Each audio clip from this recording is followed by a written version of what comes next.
Assalamualaikum warahmatullahi wabarakatuh.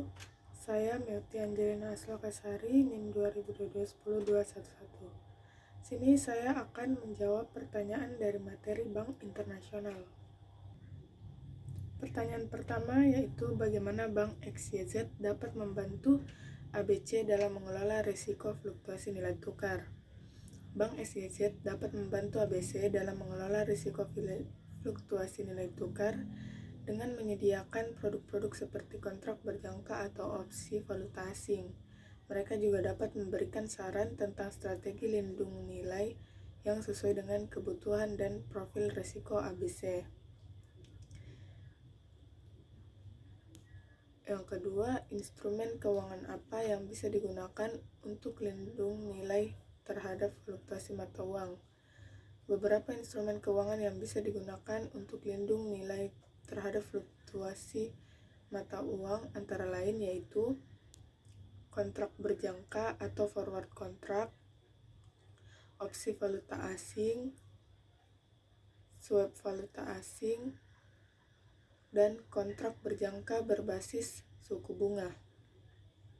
Pertanyaan selanjutnya, apa keuntungan dan kerugian dari menggunakan forward contract dibanding dengan option untuk mengelola risiko nilai tukar? Penggunaan forward contract dan option memiliki keuntungan dan kerugian masing-masing. Forward contract, keuntungannya yang pertama kepastian harga. Yang kedua tidak memerlukan premi.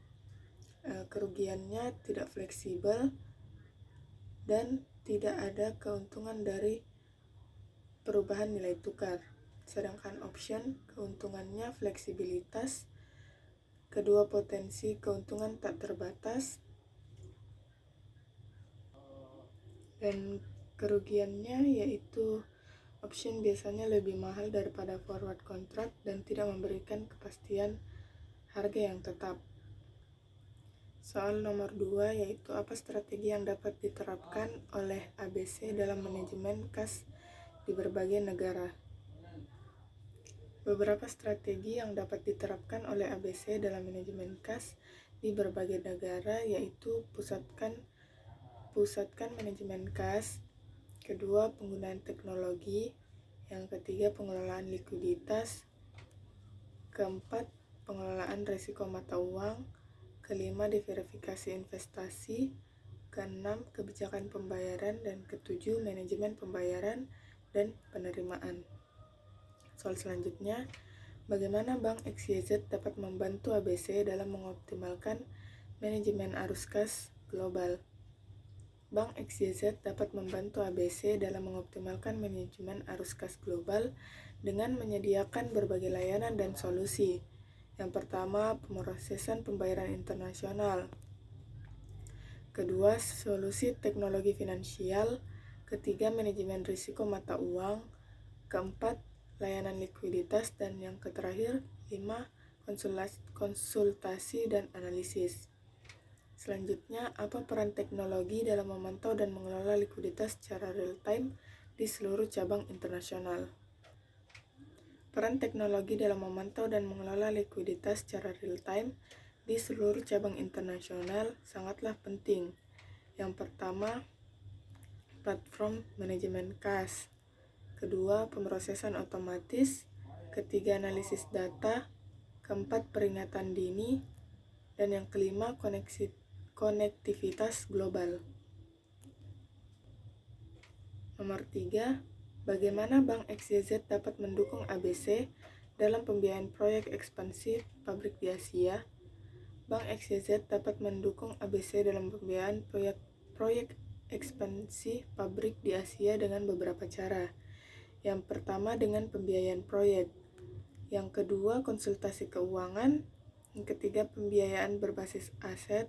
Keempat, jaringan dan kemitraan. Kelima, terakhir, manajemen risiko.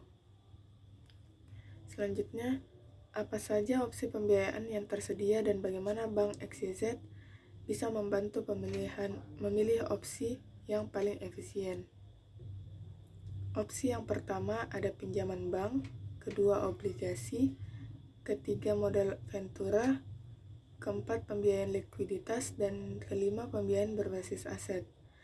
Bank XYZ dapat membantu memilih opsi pembiayaan yang paling efisien dengan melakukan analisis menyeluruh terhadap situasi keuangan dan profil risiko ABC.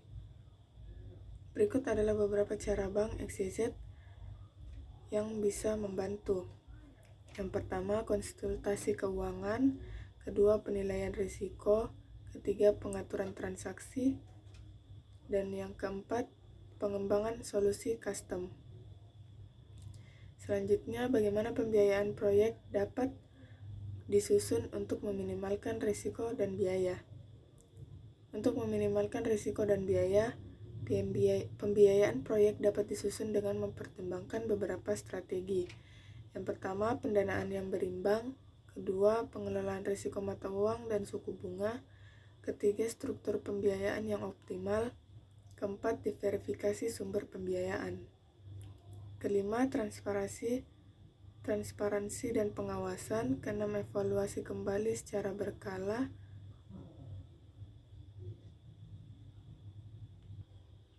Soal yang terakhir, nomor 4, bagaimana Bank XYZ dapat membantu ABC dalam kepatuhan terhadap regulasi di berbagai yurisdiksi. Bank dapat membantu ABC dalam kepatuhan terhadap regulasi di berbagai yurisdiksi dengan cara berikut. Yang pertama, penyediaan informasi dan pemahaman. Kedua, konsultasi kepatuhan. Ketiga, solusi teknologi kepatuhan. Keempat, pemantauan kepatuhan. Kelima, pelatihan dan pendidikan. Dan yang keenam, audit dan asesmen kepatuhan.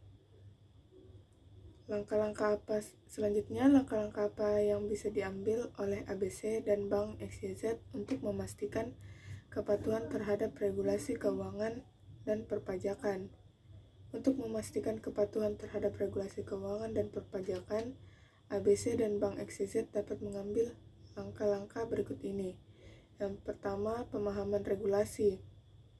ABC dan Bank XYZ harus memahami sepenuhnya regulasi keuangan dan perpajakan yang berlaku di yurisdiksi di mana ABC beroperasi. Mereka harus memperbarui pengetahuan mereka secara berkala tentang perubahan-perubahan dalam regulasi yang berlaku. Kedua, pendekatan kepatuhan yang proaktif. ABC dan Bank XYZ harus memiliki pendekatan yang proaktif terhadap kepatuhan dengan berusaha untuk memahami dan mematuhi regulasi sejak awal, bukan menunggu sampai muncul masalah. Ketiga, kemitraan strategis. ABC dan Bank XYZ dapat membangun kemitraan strategis dengan penasihat keuangan atau hukum yang memiliki pengetahuan yang mendalam tentang regulasi keuangan dan perpajakan. Keempat, pemantauan terus-menerus. ABC dan Bank XYZ harus memantau perubahan regulasi dan memperbarui prosedur dan kebijakan mereka sesuai dengan perubahan tersebut. Mereka juga harus memantau implementasi dan kepatuhan terhadap kebijakan keuangan dan perpajakan secara terus-menerus. 5. Pelatihan karyawan. ABC dan Bank XYZ harus menyediakan pelatihan reguler kepada karyawan tentang regulasi keuangan dan perpajakan yang relevan untuk pekerjaan mereka. Keenam, kepatuhan terhadap pelaporan. ABC dan Bank XYZ harus memastikan bahwa semua kewajiban pelaporan keuangan dan perpajakan dilakukan sesuai dengan tenggat waktu yang ditetapkan oleh otoritas terkait. Dan yang terakhir, audit internal dan eksternal. ABC dan Bank XYZ dapat melakukan audit internal dan eksternal secara berkala untuk memastikan kepatuhan terhadap regulasi keuangan dan perpajakan serta mengidentifikasi area-area di mana perbaikan diperlukan. Mungkin itu saja yang dapat saya jawab. Kurang dan lebihnya mohon dimaafkan. Wassalamualaikum warahmatullahi wabarakatuh.